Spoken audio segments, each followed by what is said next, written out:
Been a Big minute. up for coming on, bro. Just before you do come in, How's it going, lads? Anyone in the chat that starts giving it, you'll be dumped out. All right, just to warn you. Yeah, be nice to Harry, man. Come on, Harry. It's Come all on, right. I Harry's can calm, take man. it. Don't Harry's a worry, I'm a legend. big I know boy. you can take it, but it's still not right, bro. Talk to me, man. What do you want to say, bro? I know you're in the comments talking about Dubai, thinking we're all moaning, are you, Harry, or what's going on, bro? Yeah, I just got in from work about 15 minutes ago from covering maybe one of the most dreadful games of football I've ever watched in my life. And I thought I'd tune in Barrow against MK Dons. How about that for a game? No, Real Madrid against. I bet they had a striker though, Harry, didn't they? I bet MK Dons and Barrow's got strikers. No, do you know what? Their strikers didn't perform tonight, to be fair. So it's a bit like us. No, at least they got one. No, look, to be honest, like, I get all the frustration about the striker thing. There's no shying away from that. I think the club have made a really big mistake in not bringing someone in to cover for Kai Havertz. Even this is the thing, right?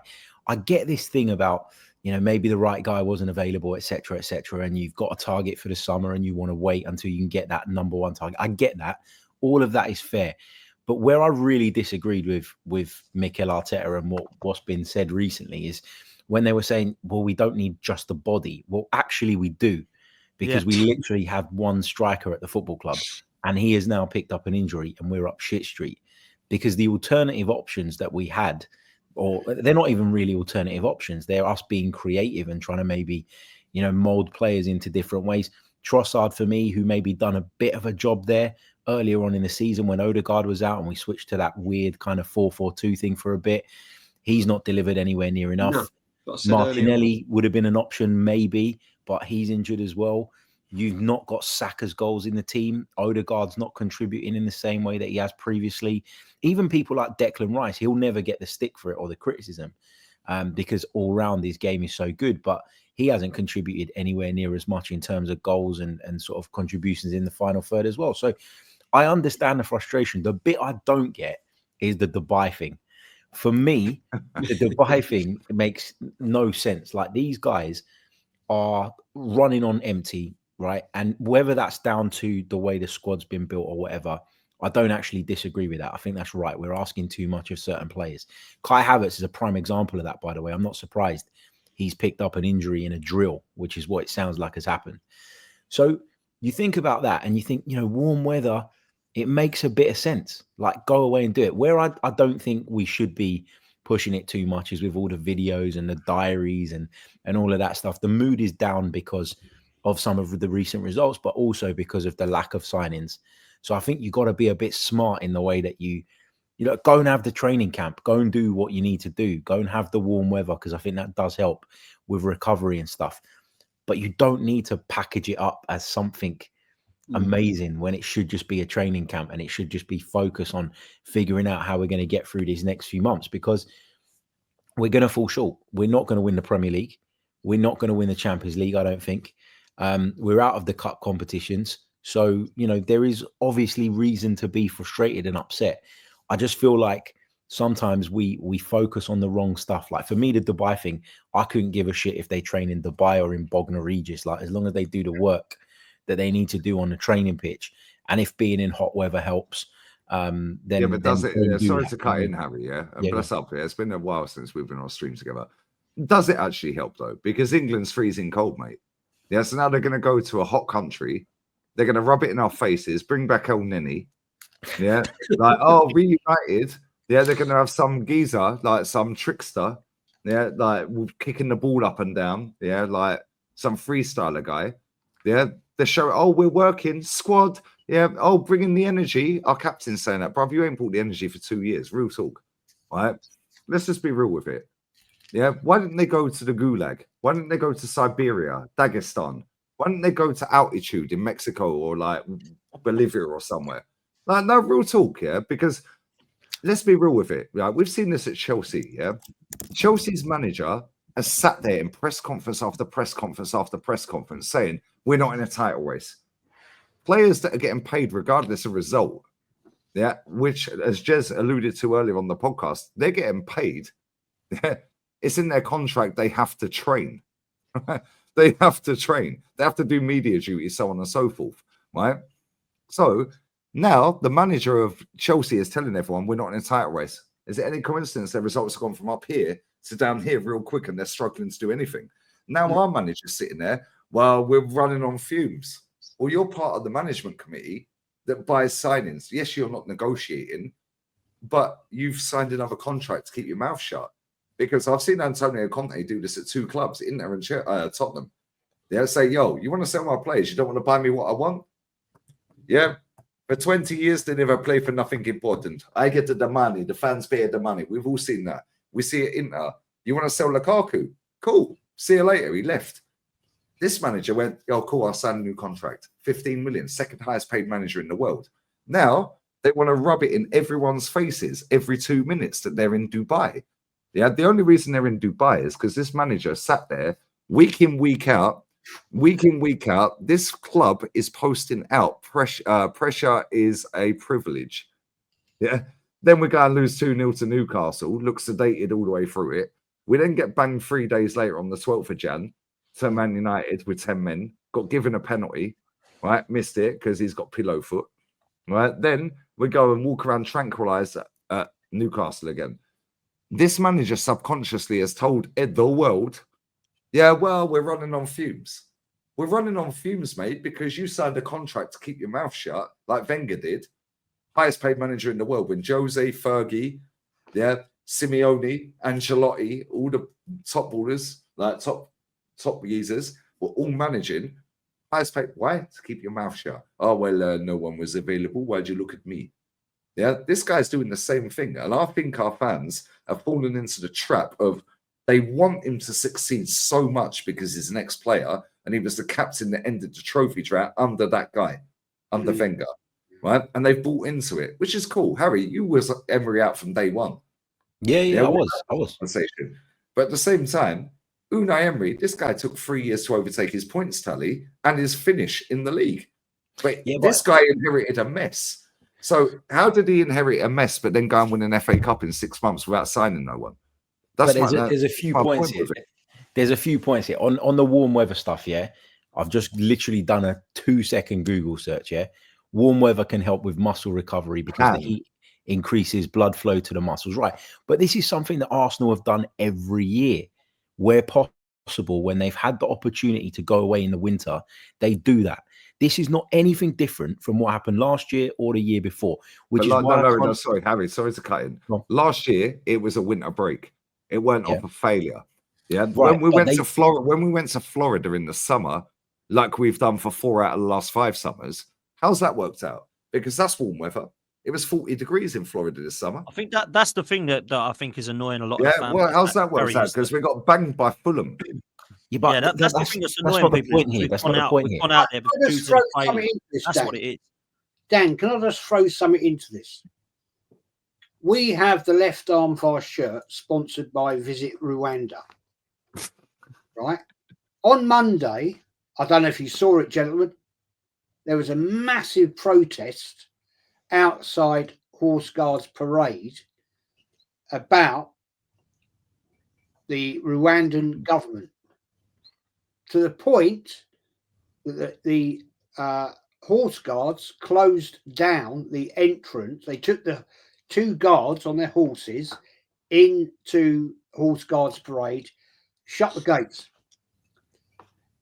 Go back and look at it on YouTube, guys, because there is banners, Arsenal, Spurs, and I can't remember the other club, don't support Rwanda. Now, why haven't they ever visited Rwanda? They sent Ray Parler. No, it's on YouTube. Go and have a look. It's on there, right? Why didn't Arsenal, if we've got this sponsor from Rwanda, why did they go and train in Rwanda?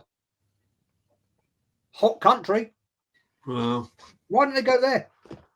Because I think for me, like, it doesn't really bother. I'm kind of where Harry is. I do agree with Harry. I don't care where they really go. What has peeved me is that we've gone out of competition, so now we're off. Now, when there's a winter break, it's different, right? We've gone out of cups. Dan, the point I'm trying to make is we have a sponsor of the left arm of our shirt, right? Yeah, and we've never been. The club's never been there. No, it's true. I don't know if they have. I don't know if they ever have. They've sent Ray Parler. there's clubs that are sponsored by Pepsi and Coca-Cola. You don't see players walking around drinking Coca-Cola all day. Like, Yeah, but Harry, come on, that's Yeah. totally different. Yeah, No, you can't sit there and renew deals. Yeah, right.